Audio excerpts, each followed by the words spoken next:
Hello everybody, it is my pleasure to be back again to talk more about this project.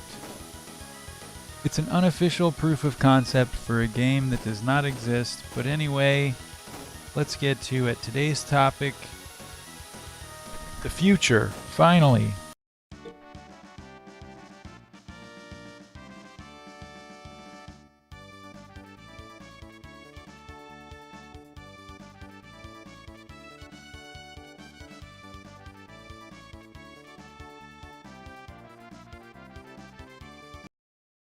Alrighty, so if you're familiar,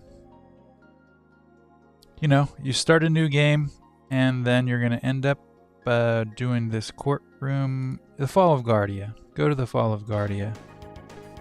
Oh my goodness. I've pressed the wrong button with only 1 moment into the broadcast. Okay, here we go. Selecting the new game triggers the courtroom start. So you're going to lead Marl.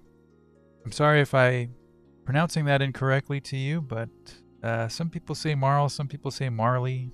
I'm sorry, there's no reason to fight about it. Anyway, you can fight about the fact that I spelled separated incorrectly. Anyway, so Marl loses Chrono. Then she ends up... This is all review. We've done all this before. Going back in time, Toma breaks her out of jail. Then she meets up with Farog and Robo. This one needs a redo. It is too wordy. When Porian troops attack, Frog stays behind to give Marl and Robo time to escape. Then they end up going to El Nido. And the Bound Watchman. All right, that's a new one we could start with today. Who's the Bound Watchman? And why is it the Bound Watchman?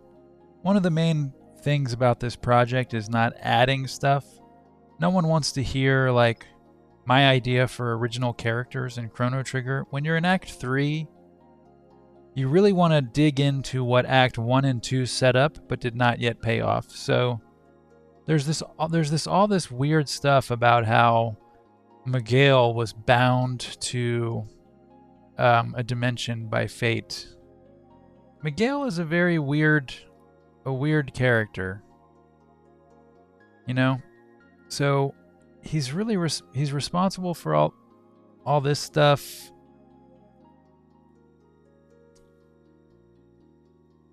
It says he's been in the Dead Sea for 14 years. It goes on and on and on, but basically he is bound to the Dead Sea, which is stated with some difficulty that fate did that to him. So that there's more on that later, but basically imagine that Miguel is sort of like this a-dimensional entity that exists it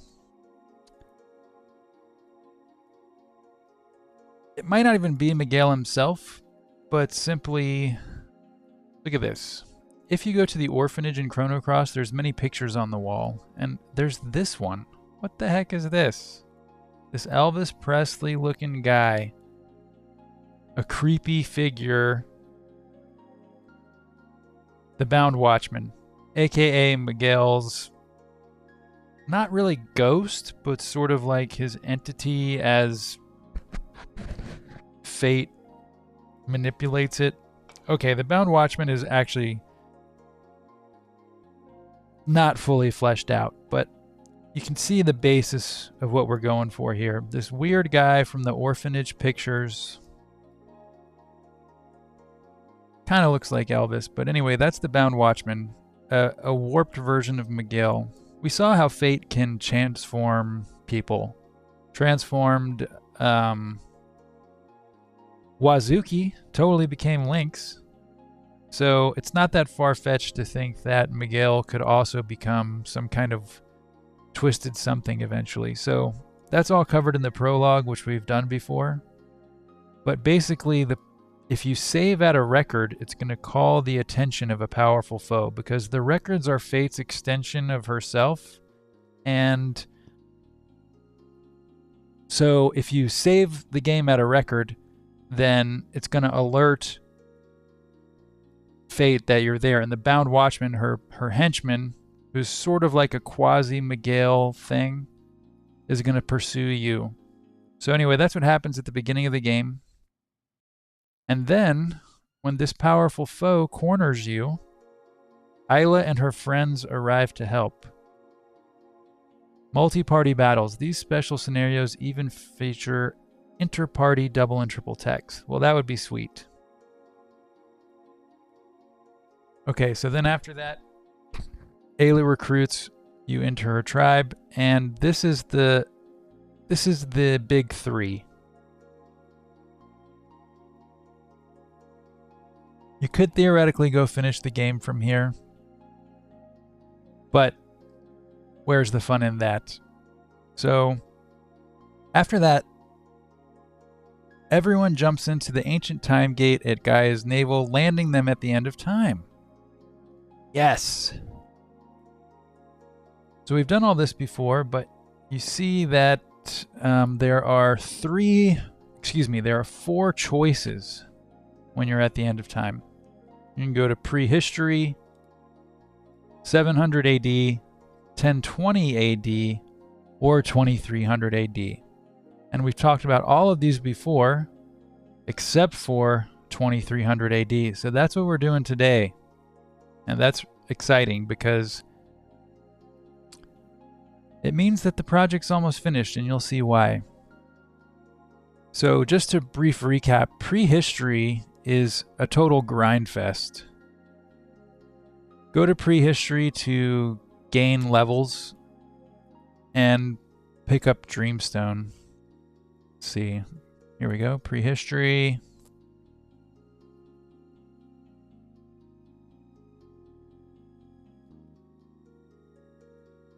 Learn tech, build teams, get Dreamstone. Level up in prehistory. So you take your squad through, build up. Very cool. It doesn't have a lot of story elements, but there is one. There is one story element which we'll be returning to today. But for now, let's just show this mysterious... What's that? This advanced technology lab has no business in prehistory. Only a fully charged pendant or Masamune will open the door. The Neo-Epoch inside may work again if the anti-proton engine could just be repaired. So against my better judgment, I'm just going to go ahead and jump ahead with some material that I made. So check this out. All right. Let's start with... Hold on, let me get my... Balthazar hid his last creation in a secret lab in prehistory. We just saw that. An anti-proton engine is required to repair the Neo-Epoch. That's not my... I didn't make that up. Like I said, I'm just pulling from the source material. They talk about the anti-proton engine inside the Neo-Epoch. Oh, defeat Dalton to reclaim the Wings of Time. We'll get to that in a minute. But for now, let's just scroll up. There are basically 2 versions of the epoch in this game. You got the Neo-Epoch. Oh, wait. Pause. You see here, based on the speedrunning community, whatever, Ayla, if you let Ayla name the epoch Mark II, she'll call it the Tupac. So anyway, we have the Neo-Epoch and the Epoch Mark II. Both acquired in different methods, but both featured in this. Here's the door, and that would be Balthazar New going, setting up that lab in prehistory. It is a long story, but we have plenty of time and we will cover it.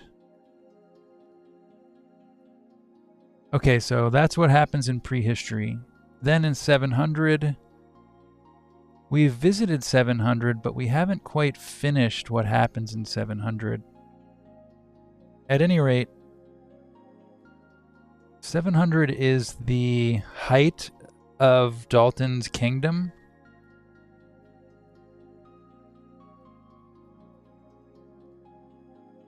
And in the trailer that inspired this whole project by Simon S. Andersen, you'll see this is B700. You see the Black Omen is resting in the ocean there. There's super advanced technology. So it's actually pretty cool. In this version of events, 700, between 700 and 1020 and 2300. 700 is actually the most advanced one. So it would be kind of like a weird, out of place, high technology age thanks to Dalton's machinations, which are explained in the video, Where Did Dalton Go After Chrono Trigger? If you've been keeping up with the story, then this is not new. But I just want to explain to everyone that Dalton basically is a huge butthead, takes over, but he moves his kingdom back in time to 620 AD, and then because he's using the Mammon machine to drain the power of Lavos at this earlier time, before Chrono and everyone beat him, then what happens is you get a Day of Lavos that takes place in 900, 1100 years prior to its original time. And that's how you end up in the 1020 AD.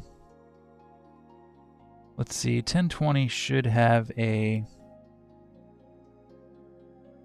history of the time before the calamity survived in stories passed down over generations. Every culture has their own myth about the divine dragon and the day of fire, though some versions are closer to the truth than others. So once again, this is covered in previous episodes. But if you have these three, this is really important. Prehistories for leveling up, and then 700 and 1020 are like your traditional Chrono Trigger adventure before the new stuff in Chrono Break gets started. The things that you do in 700 can affect 1020. And the things that you do in 1020 can affect 2300.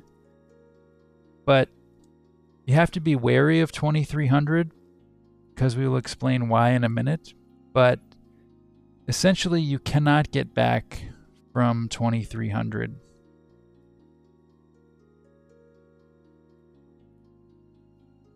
Let's see.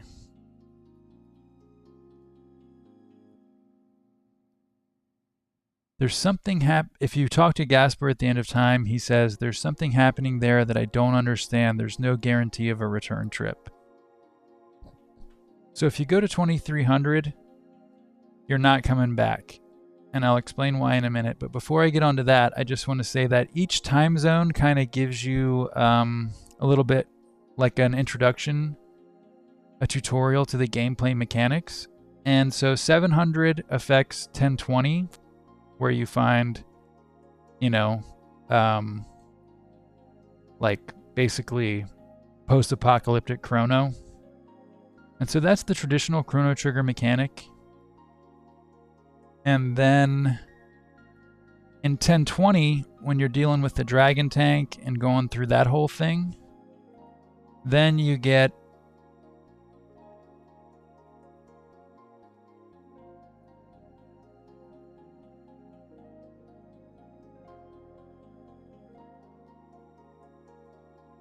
you get the full-on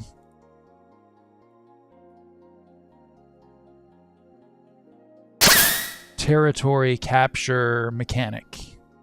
And you learn all about how your actions can claim territory, which will be important for the end game when you actually get into the break much later, after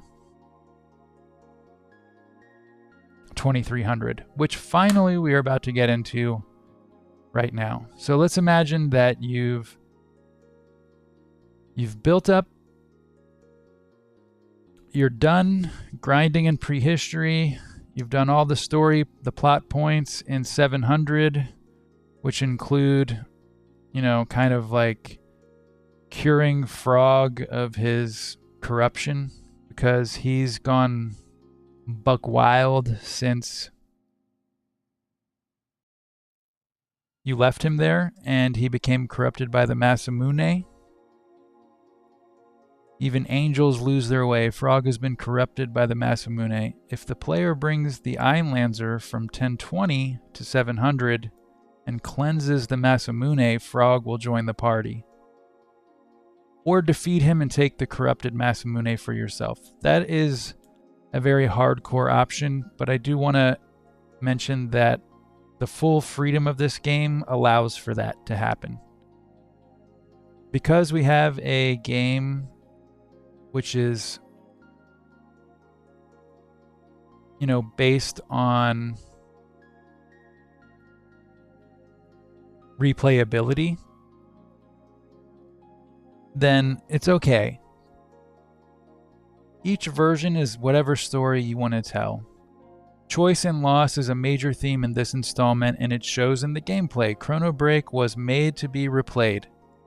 A single game could be 10 minutes, or it could go on forever.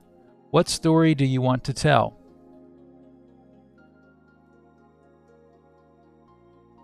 So don't worry, if you hear something that you don't like, oh my gosh, you can, you know, eliminate Frog and take his corrupted Masamune.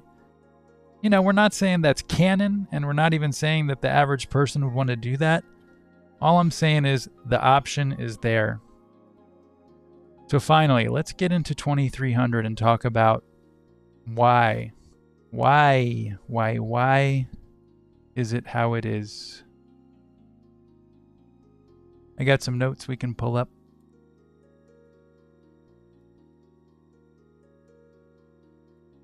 Let's see. Okay.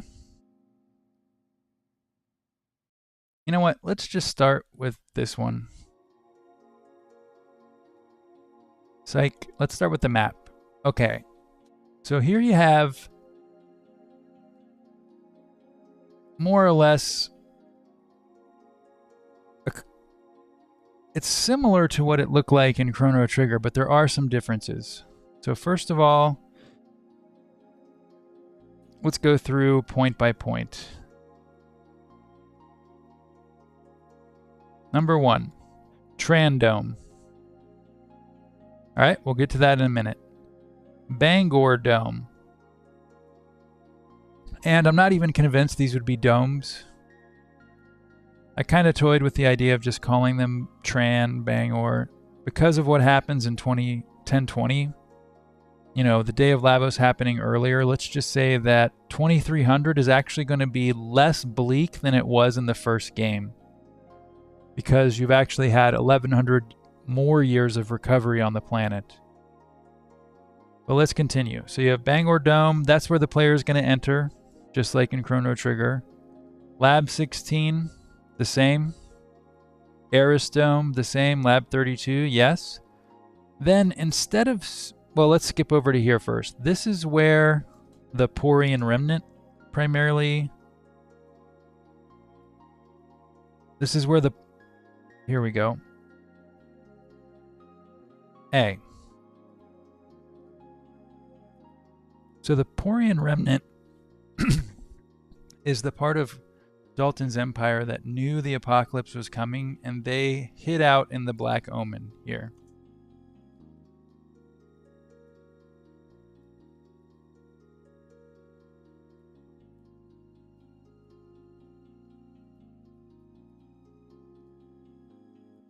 Here we go.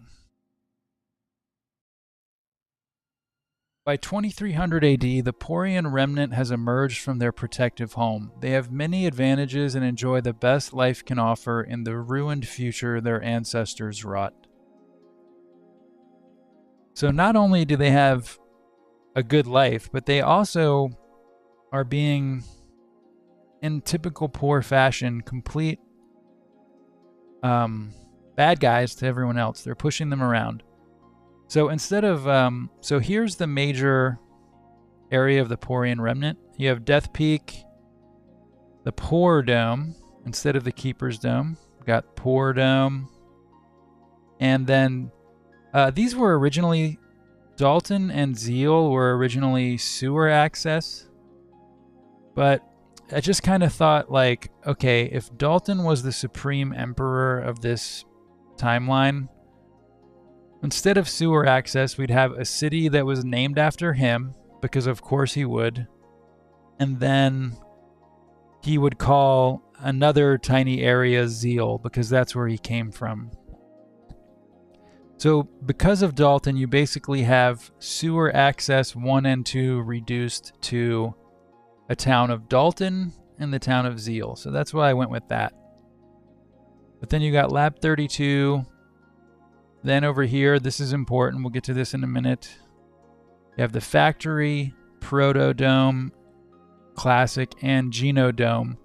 By the way, let me just hit you with something that I found out was freaking crazy from Chrono Trigger.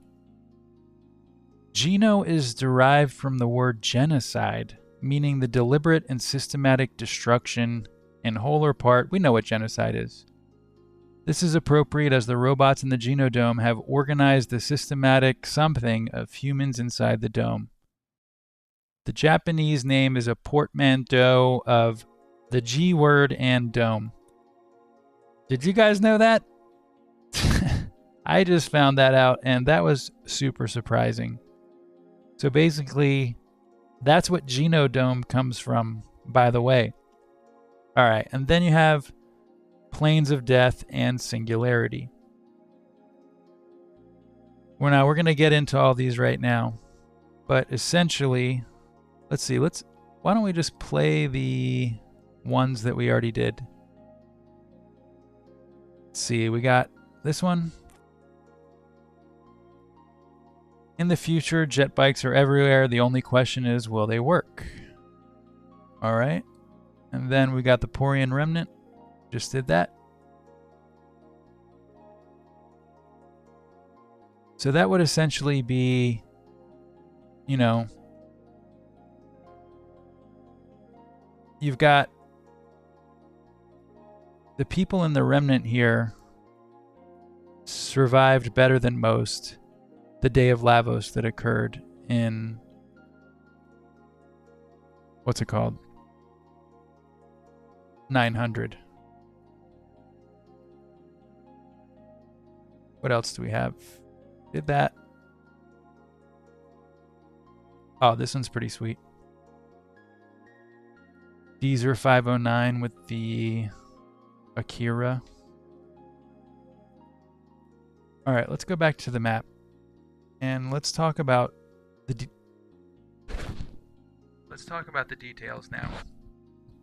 Let's talk about the details. Okay, starting with here. In the northwest, Eris Dome. Oh, let me pull my pointer up. Eris Dome, Lab 32, and the Northern Hills are home to a brave army of humans, machines, and mutants. They are the only ones who resist the Porian Remnant's brutal tyranny. So remember that, you know, Dalton became a huge xenophobe because of what he saw in Fort Dragonia. So he drove the Mystics to extinction. A little Genodome action on the Mystics, which we talked about in 1020, those episodes. But now he's doing the same thing to the mutants. So essentially you've got like a crew of people trying to live out here. Eris Dome, this area. Eris Dome, Lab 32. This is like where the only good people are remaining. And they're pushing back against the Porian remnant. And that includes mutants. He wants to just get rid of all the mutants. And although mutants are enemies in Chrono Trigger, we can take a little bit more modern approach and say that maybe they weren't all bad. Maybe, you know, mutants are people too. But anyway, let's proceed.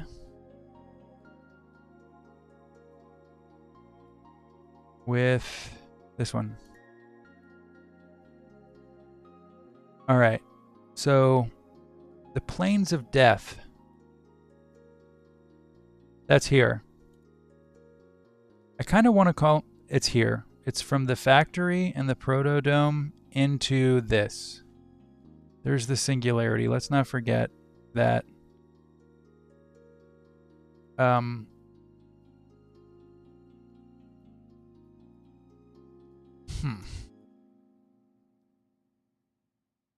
Here we go. Don't forget this one.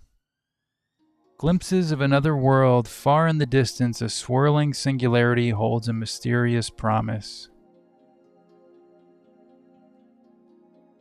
The vision serpent awaits.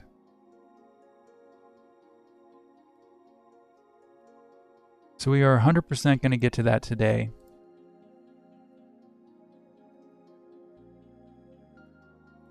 Some believe the Emperor lives in the glowing cloud in the distant Northland, but no one knows. Anyone who tries to cross the plains are destroyed by heavenly fire. Okay, so here's the Plains of Death, which I would actually like to call the Thunder Plains as a shout out to Final Fantasy X. But so this area, they see this glowing stuff. They don't know it's a singularity that was caused by the events that happened in Chrono Trigger: A Dusk of Time. No one in the world knows what that is except for possibly Dalton. All they can assume is that the Emperor lives here and that anyone who tries to get there is annihilated by these triangular laser beam blasts. So we're going to put that on the back burner for now. And continue with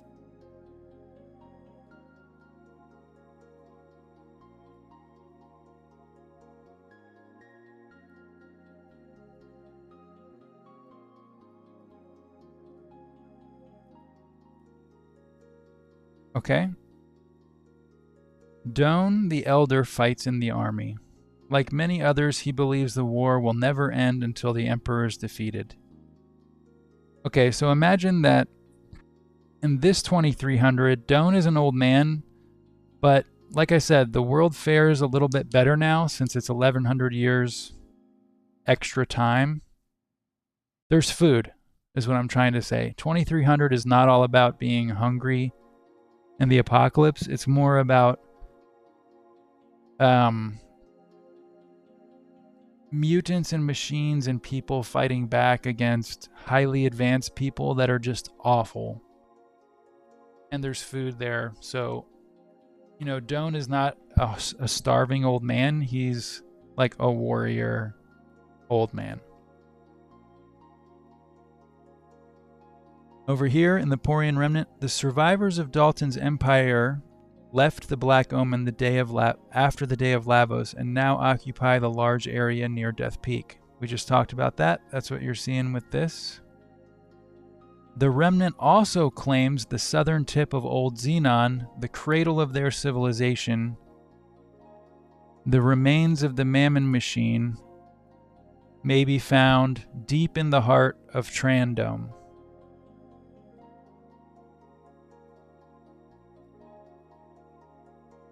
So, Por is basically all up in here and also here, which was the cradle of their civilization. This is where Por was originally, now Trandome, where the used up and spent Mammon Machine still is.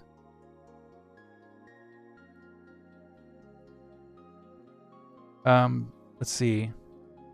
To the southeast, find loads of elements in the debris of the derelict factory, which is in fact the remains of Medina. To the south of Medina is Lahan, a part of the area's lost history. When Medina became the main processing area for elements from El Nido, Lahan grew into a thriving settlement thanks to the new industry. So if we compare that to the map, we see that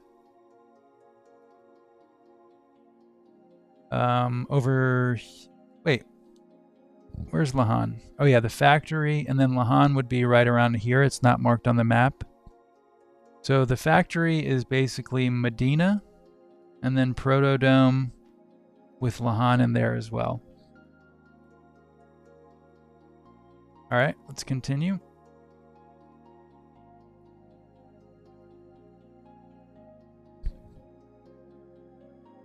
Bikes are everywhere in this land. It's easy to find one, but will it work?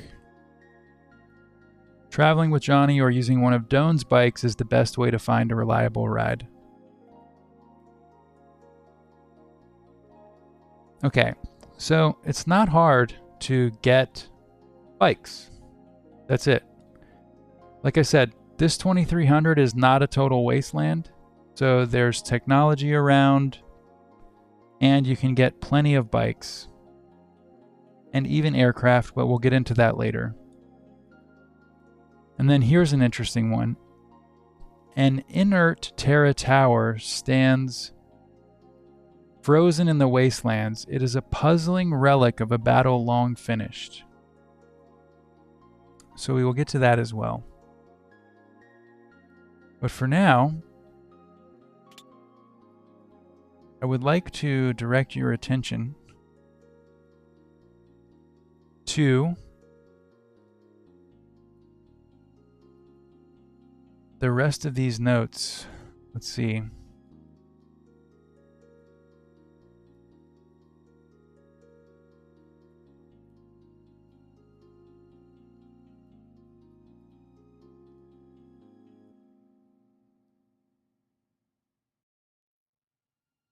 In 2300, the Porian remnant rules the world, oppressing all other remaining humans and exterminating mutants.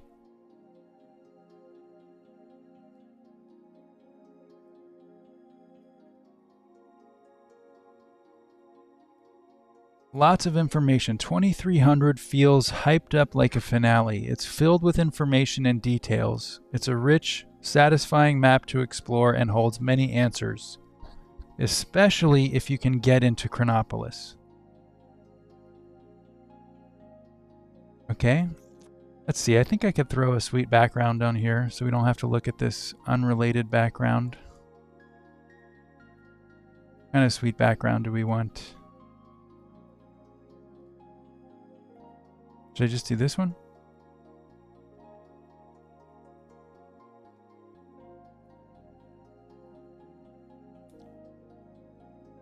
This will work for now. It's thematically related after all. Alright, so there's a few things you can do here. First of all, you can defeat Dalton at Death Peak. He is a high-level threat because of his corrupted Masamune. Defeat him at Death Peak to claim it.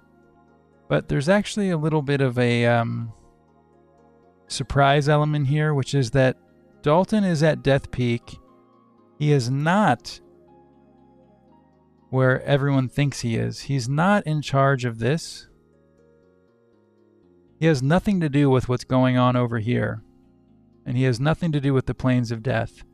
He's in fact completely lost his mind at the top of Death Peak, next to his, the sort of the seat of his kingdom. But he's pretty much gone, mentally. Dalton himself is on Death Peak. He's now fully corrupted by Lavos and cares little for earthly happenings. Defeat Dalton at Death Peak. I just read that. Okay, defeat the Porian remnant. Stop the meaningless attacks on the mutants and help Doan and company. Okay, so what am I getting at here? There's plenty to do here, but all of this is meaningless for the most part, in relevance to the story at large. This is all Chrono Trigger. This is Chrono Trigger gameplay. Sure, you can fix the future, but it's all kind of done already. At some point, you realize that the only option is here. The only option is to go towards the plains of death. Even after if you beat Dalton at the top of Death Peak, you'll get the Wings of Time. Even though, let's see, where's my...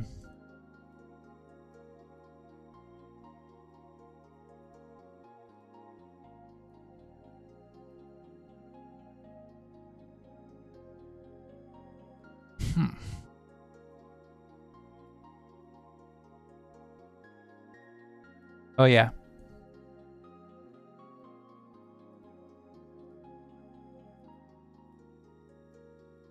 Defeat Dalton to reclaim the Wings of Time. The Epoch can no longer time travel, but it can still fly. At some point, you realize that the only option is to... Eventually, there is nothing left to do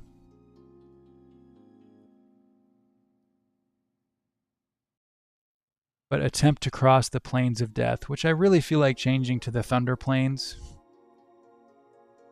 and learn the truth about what lay beyond. So what lay beyond? Oh, there's one thing I wanted to point out before we move on. Let me just throw this up. And then put this.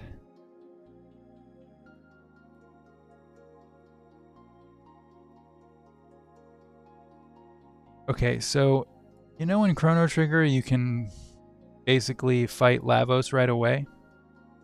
The same is true here. There's no return from 2300, and we're finally about to explain why in about 5 minutes, but for now I just want to say, if you're in 2300 and you try to return to the end of time, you will find it changed. It is abandoned. The architecture is similar but skewed, reminiscent of the Bend of Time, but it's decommissioned.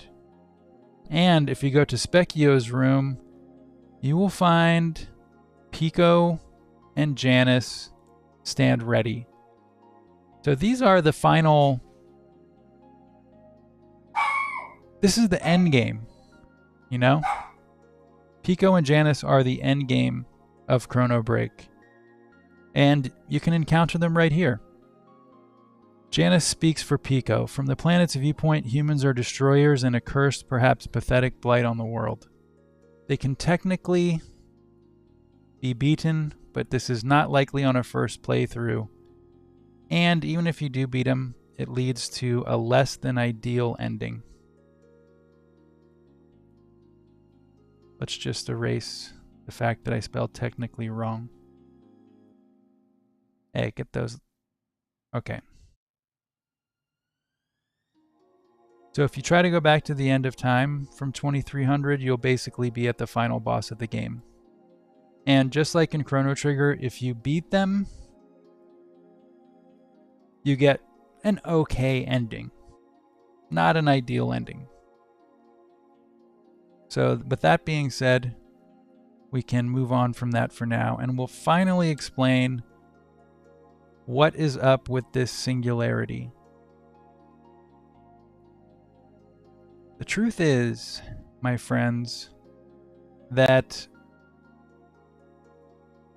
after the events of the Dusk of Time... Oh, hello, Gold64. Sorry, I was not looking at the chat. After the events of Dusk of Time, you essentially have 2300 is connected to the break. And that's why you can't go back. It's been co-opted. Pico's victory is complete. In 2300, he's not... Here, let me just get into this. After Fate was connected to Pico via the frozen flame, she was able to see out into various space-time as he was. She saw into the reptite dimension in the events of Chrono. After Fate was connected to Pico via the frozen flame, she was able to see out into various space-time as he was. She saw into the reptite dimension in the events of Chrono Cross, where she discovered the Dragon God, a creature so powerful it controlled the very forces of nature. A creature like that could be a useful tool indeed. The only problem was, the original Fate was born from a different dimension than the Dragon God, and so Fate did not know how to build it herself. This is why the demi-humans were protected during the time crash, and allowed to thrive without the influence of the records of Fate. The demi-humans, on Singing Mountain, are Fate's petri dish. She suspects that given enough time to flourish in their own society, they will follow in the Dragonians' footsteps and create a dragon god of their own design. Thus, she isolates and protects the demi-humans, allowing them to follow their own path of development. And her hypothesis is correct. By 2280 AD, the demi-humans of the Singing Mountain had indeed invented their own version of the dragon god. After the time crash, Fate makes her move, making a play for the dragon god. Don't forget, having established an unlimited connection to the frozen flame, this is a much stronger version of Fate than we've ever seen. This time, she does not divide the dragon god and seal the individual plasma beings in slumber, but enslaves the one dragon god. Now she has a tool to control the forces of the planet. With the dragon god integrated into her avatar, Fate rises to a new level of power. This new creature, the combination of Fate and the dragon god, was known as the Vision Serpent. Okay, so we've got the Vision Serpent, finally. But first, before we get to that, we've got these planes.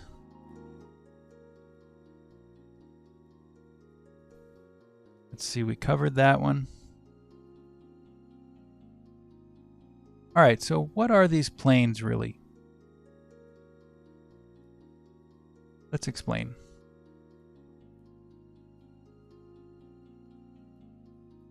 So, in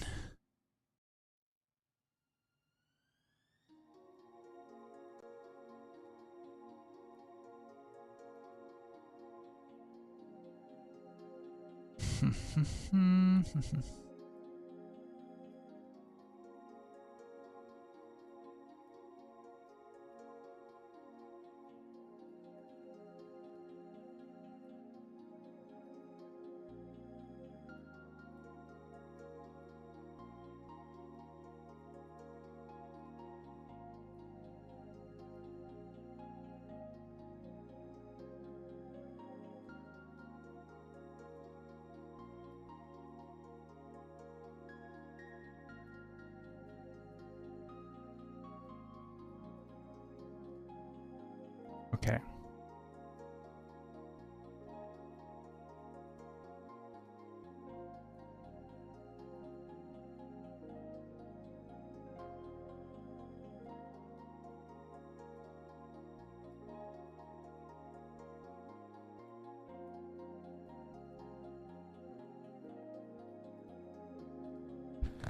Bubble Bobby notes the eruptions that converge at the Tower of Geddon to destroy the Dead Sea stem from 3 points which would exist at the ends of an equilateral triangle, thus matching the 3 islands which guard Chronopolis in the opposite dimension.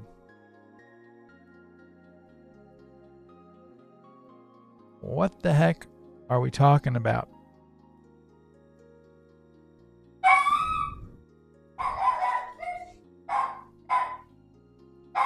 Well, we're talking about Fate.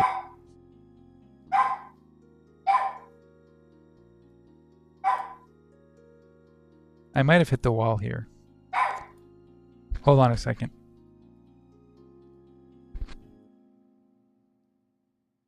Basically what happens is Fate is protecting the break. Okay, here we go.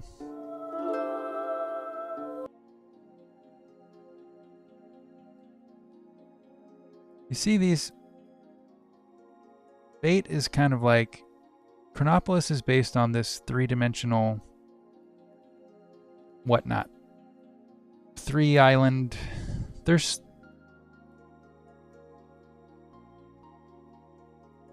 Fate is shooting laser beams into 2300 because it's connected to the break.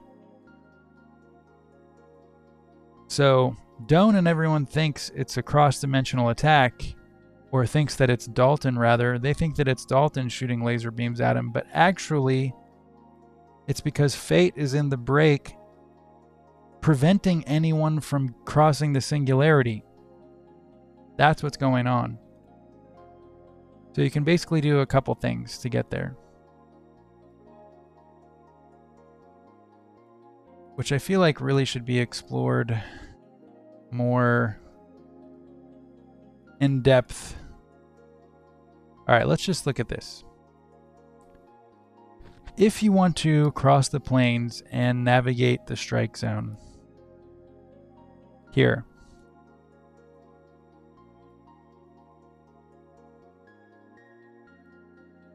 There's a couple ways to do it. Okay, first thing, bikes. As we talked about, the availability of bikes and speed make them a reliable way to transport the party across the plains. And it's kind of like a mini game, like Racing Johnny in Chrono Trigger. You could run. Running with everyone is an option. Not recommended. Way more difficult, but possible. So imagine that, you know, you can control 3 members of your party, but just like Dragon Tank in 1020 AD, if there are members of your party who are guests, you know, just because you're not controlling them doesn't mean they can't come with you. There can be many, many, many members of your party who are under auto-quested status. And that means that even though you're not controlling them, they're still like running with you side by side.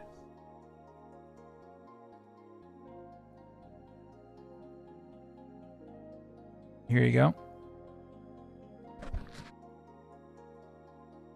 So what's the downside to that is you don't get to control them. So if you're running slowly through these plains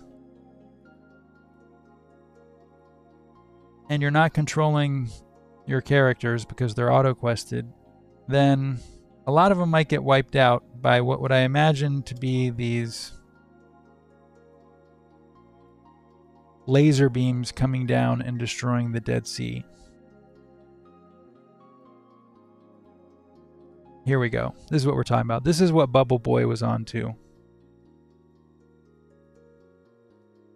He was explaining how when Fate destroys the Dead Sea, you see this 1, 2, 3. See how, look at that. It's like this all converges on the Tower of Geddon. Which what Bubble Boy is trying to say is that coincidentally lines up with how Chronopolis looks on the map, where it's got like these satellite islands like this. You can't see them all right now, but that's because they're at the top. But the top one, if you go to the middle one, boom, there's 1. Sorry, you can't see it very good. There's 1, 2, 3. And so he's suggesting which I think is super cool, that, you know, fate destroyed the Tower of Gedon cross-dimensionally from Chronopolis in the other dimension. So that's what we're going with here. Imagine that fate is in the break. Look at that. So that's what's happening here. That devastation that you just saw is happening regularly to some degree to anyone who's trying to cross this area to get to the singularity.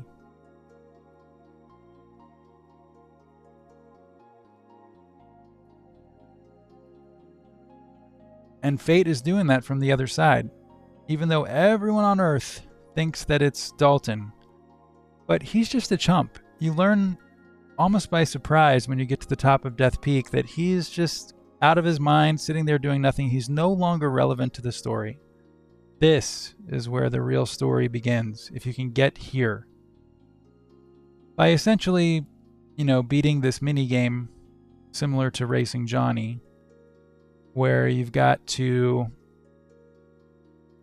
this stuff. If you run, a lot of people might go down. You can't control them. The computer's controlling them. Who's to say that they're not going to be just completely wiped out by these huge laser beams falling from the sky? If you get some bikes and go 3-person to a bike, then you've got a better chance. Let's imagine that you have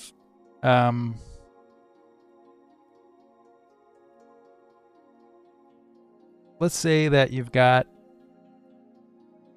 a party made of, I don't know, 13 or something. Like this.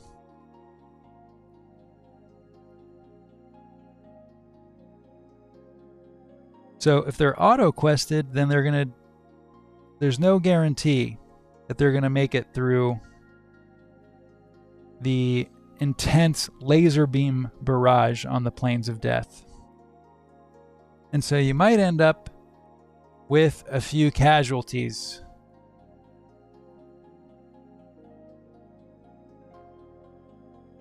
Especially if you're just running across there.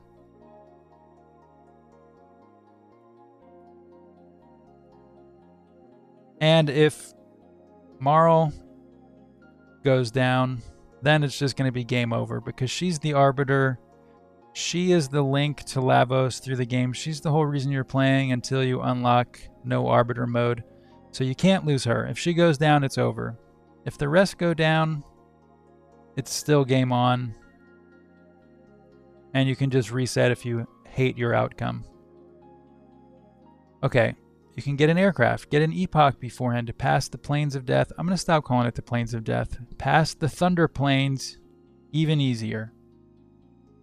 But really, what you're talking about is, since there's only like the epoch, which seats 3, you're mainly looking at, if you want to beat the Vision Serpent, you want to bring as many people as you can, you're going to want to get some bikes.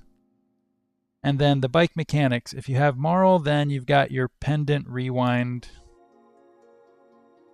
ability. You know, as they mysteriously mention in Chrono Cross.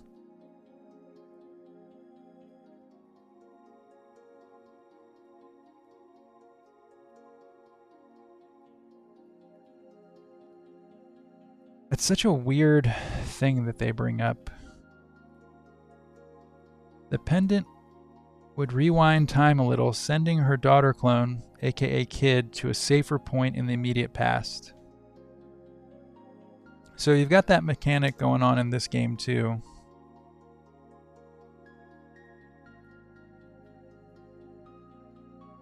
If I could just find it. I'm sure it's in here.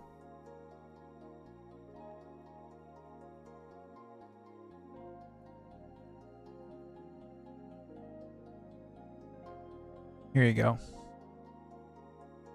Squeeze the shoulder button to seize the braids of time and rewind combat. So obviously that's a shout out to the game Braid, which was one of the first ones to do this technique where you just squeeze the trigger to kind of rewind your game a little bit. But anyway, the pendant's got that going on. And of course you're squeezing the trigger, so the trigger button, Chrono Trigger, dealing with time, it all fits. This meter will appear if a pendant is equipped. We've covered this before, but just a refresher and explain, hold the trigger to rewind time and drain the pendant. So you see the energy on the pendant goes down. See that?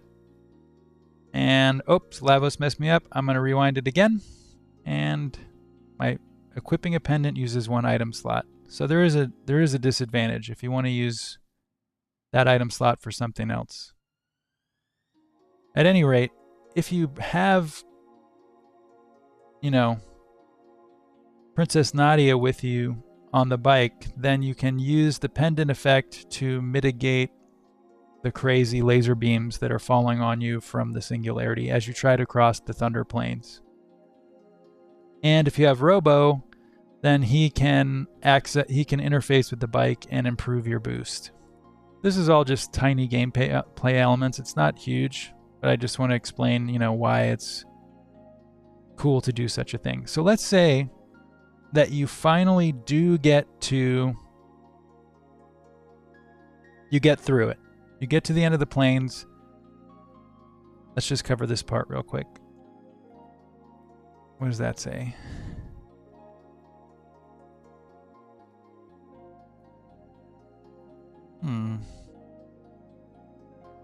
Campfire.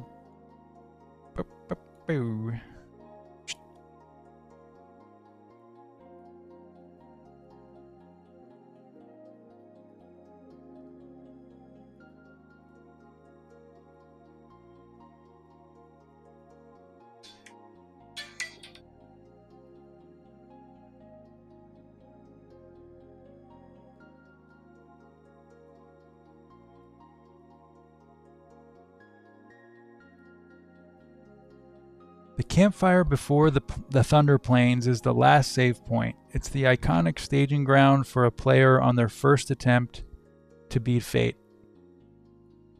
Order some characters to stay behind with the hope of retrieving them later, or just go full steam ahead and send everyone into the Thunder Plains to try and access this new and wonderful place. Alright, so we talked about the Vision Serpent already, but let's take a look at this. Now this one goes out in particular to you, Gold64, because this is kind of like, what would the Vision Serpent be like? And so I've got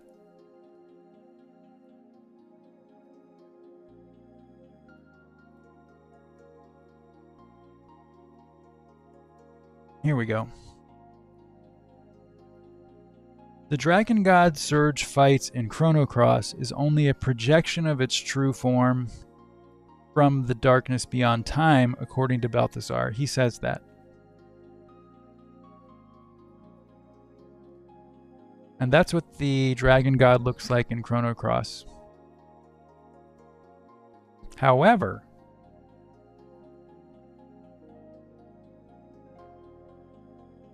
the ending of Chrono Cross depicts the battle between Fate and the Dragon God.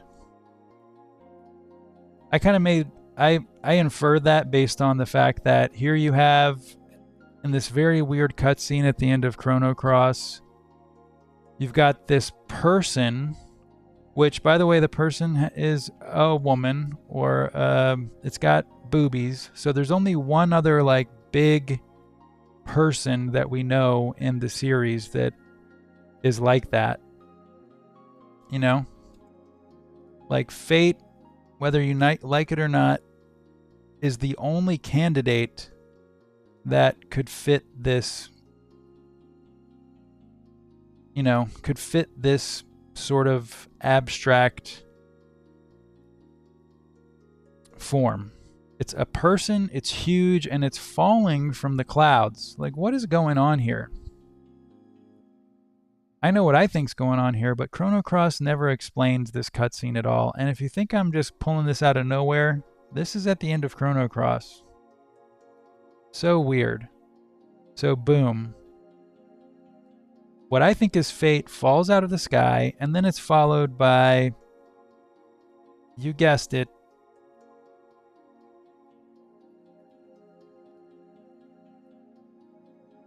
the dragon god. The true dragon god may be more like this version from the ending cutscene in Chrono Cross. This is the version that Fate enslaves to create the break. So when the Fate becomes the Vision Serpent, it's gonna look more like this than it is like this. This is the avatar that you face in Chrono Cross, and then after Chrono Cross, this thing is unleashed. So I imagine that if Fate is going to become the Vision Serpent by enslaving the Dragon God, it would be this one that she enslaves, takes over, because she's super powered up because of the Frozen Flame. Which you can see here. Oh, that's not a great... let's take that off and go to... this one? One looks good.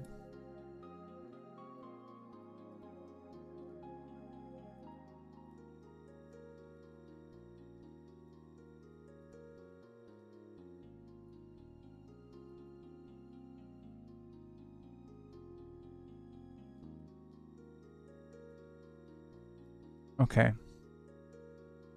We'll take a chill for a second. Bring it down to something a little bit more easy to deal with. And take a look at this Vision Serpent notes.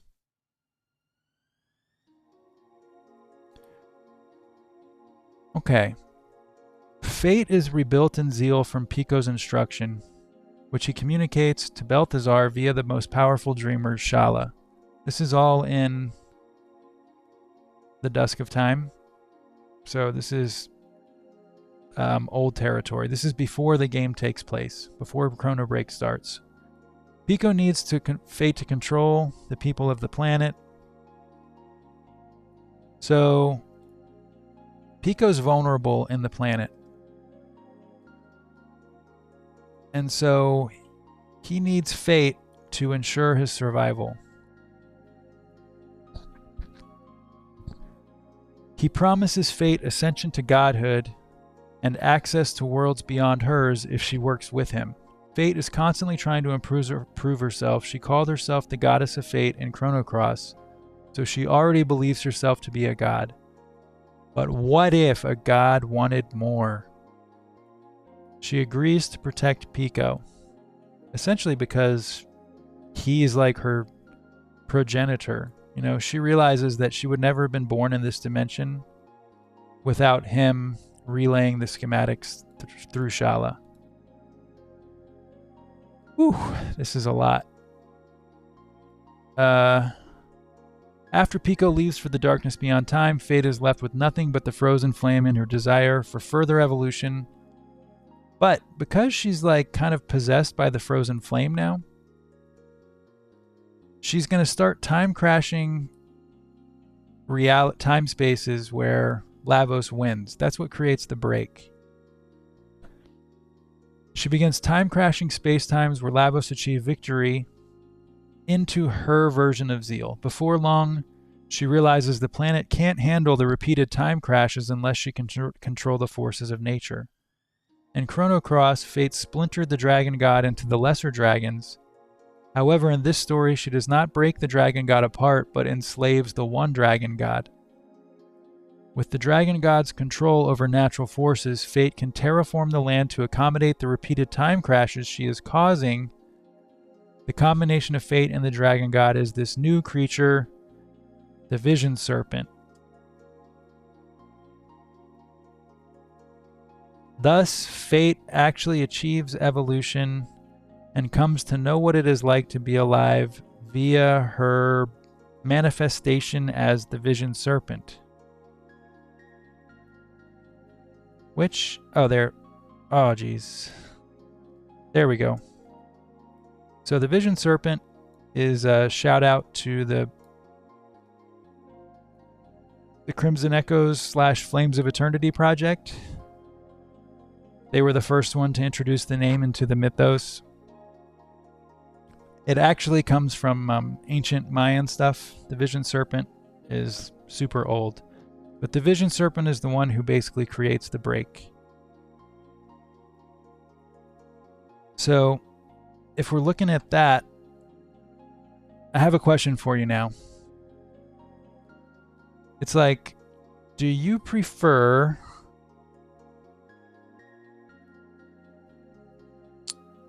there's two kind of designs I was thinking about. So let's look at that.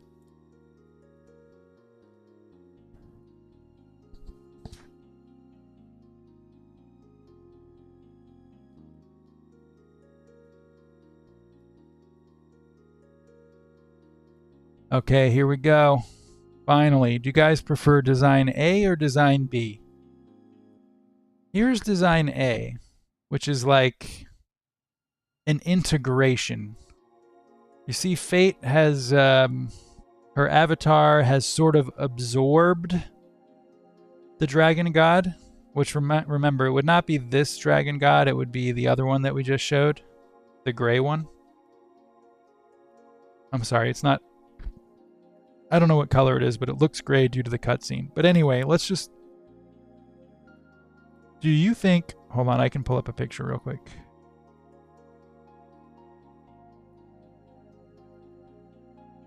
All right. So here's, keep in mind, it would be this version of the dragon god. But do you prefer an integration like this?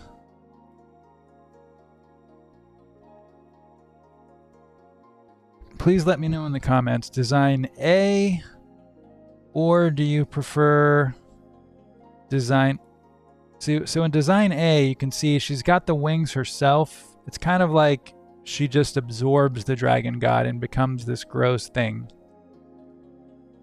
Or do you like design B, where the avatar of Fate is kind of like riding the dragon god, more like a traditional dragon and rider arrangement? Design A, integration, or design B, riding the dragon god? What do you think? I'm not going to tell you what I think the coolest one is, because I want to see what your opinions are, but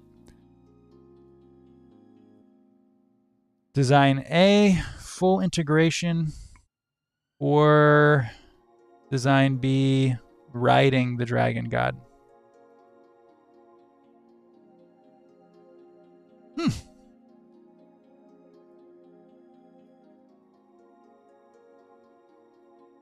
I do not know, but I have just a few more notes here to...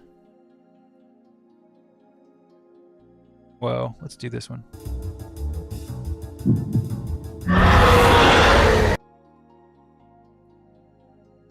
That's scary, right? Hey, how come it's not?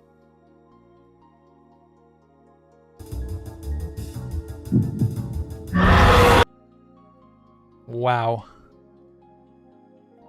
So this work was done by, as we already mentioned, this is by 2PlayerWinds. This guy did amazing sprite work for Final Fantasy Dissidia, where he included Fate and Sergei. By the way, I think everyone who says Surge, like I've said Surge forever, but I think it's actually supposed to be Sergei. Anyway, let's look at the notes real quick, and this will be the last segment for now.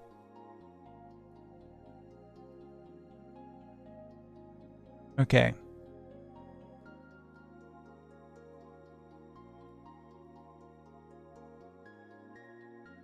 So, if you happen to be able to cross the plains of death, the Thunder Plains, and make it to the Singularity, then you get to the Battle of Zeal. taking on the Vision Serpent. We've been talking about it since the beginning of this project. Now we finally figure out what is up with the Vision Serpent. And actually, I do have kind of like a... This is a kind of a Bobo version of what it would look like. Pretty funny, right? So you've got all your whole squad out there. Oops. Okay. Bring as many party members as you can manage to get across the Thunder Plains, aka Plains of Death. A likely first playthrough of Chrono Break sees Nadia's whole crew get beat back pretty hard by the Vision Serpent. This is a mega hard boss, okay? There's only basically 3 bosses in the game. More on that later, but 3 major bosses, and this is number 1. It's the first story gate. Expect heavy losses to lower leveled party members. It's very hard to win this battle unless you trained up a lot of Ayla's army before this point. Okay, then it's also important to note that although Fate is a decentralized computer, the Dragon God projection, which forms part of the Vision Serpent, is not. Unlike Fate, the Vision Serpent has a physical location and it can be attacked. Which ties in very much so to the next note. And the final note of the day, because I'm going to have to leave soon. We already talked about how the Vision Serpent is partially made of Dreamstone, so if you do not get a lot of Dreamstone equipment, it's going to be super hard to win. Back to like that prehistory grind stuff that I was showing you earlier. The Fate portion of the Vision Serpent is made of Dreamstone. Defeating the Vision Serpent without it is near impossible. And so back to like this being a super hard boss. Let's see, let's include this little part.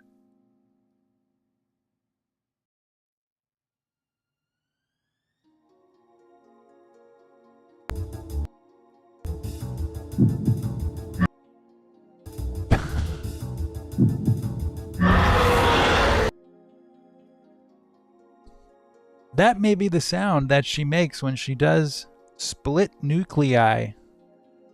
This tech from Chrono Cross crashed the game when used. So just sort of an Easter egg. The Vision Serpent uses this devastating tech for a total party wipe. Something like that. We will talk about this more later during our next broadcast, but for now I just want to finish up by saying, if you do happen to have the guts and the strength to beat the Vision Serpent, well, my friends, this is what happens. Defeating the Vision Serpent splits Fate from the Dragon God, so they'll actually unfuse. Then, for reasons I will explain next time, the Dragon God races off to the north. Having lost control of her servant, Fate regards the party with hatred before chasing after the Dragon God. And I'll do my best to get in the final important clip of the day before I have to leave.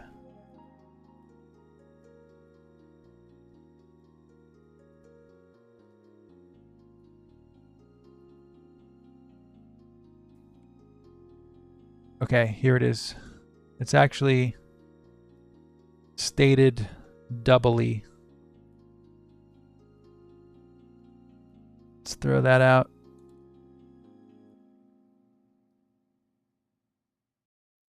And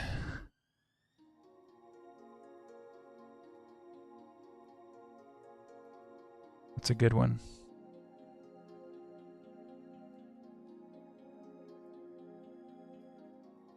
How about this? Okay, our final note of the day.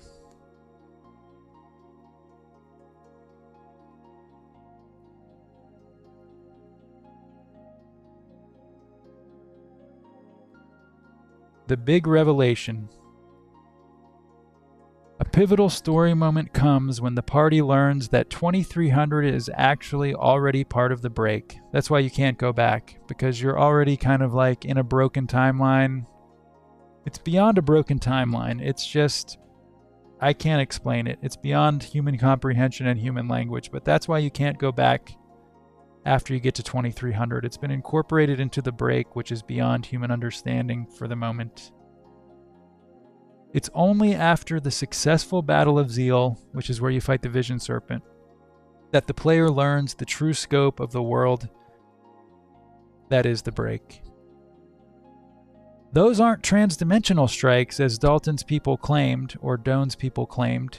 It's actually just on the border of their land, which has been integrated into the break. It's then that the overworld is truly revealed. The space between pocket dimensions where OG Luca lives. Where did she end up after the dusk of time? The answers are about to be revealed. The big reveal. The future is not the future at all. This is just a restating what I already said. I haven't consolidated these notes yet. It has already been time crashed and is now part of the break. For this is the nexus of all timelines. Thanks to fate and the Dark Moon events, which we'll get to later, once the player enters the future, they have crossed into the break, although they do not know it yet. Once they defeat the Vision Serpent, then they realize, slowly, that there is some severe strangeness afoot. And now we finally catch up to some stuff we've been talking about before.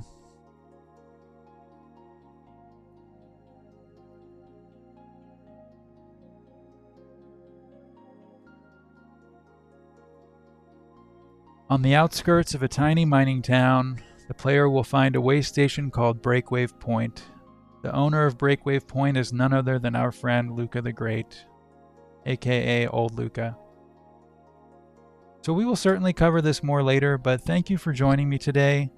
That is about all the crazy spitballing I can do about the new information that I was making, and I realize every time that I probably could have used a little bit more prep, but I was happy to share it, and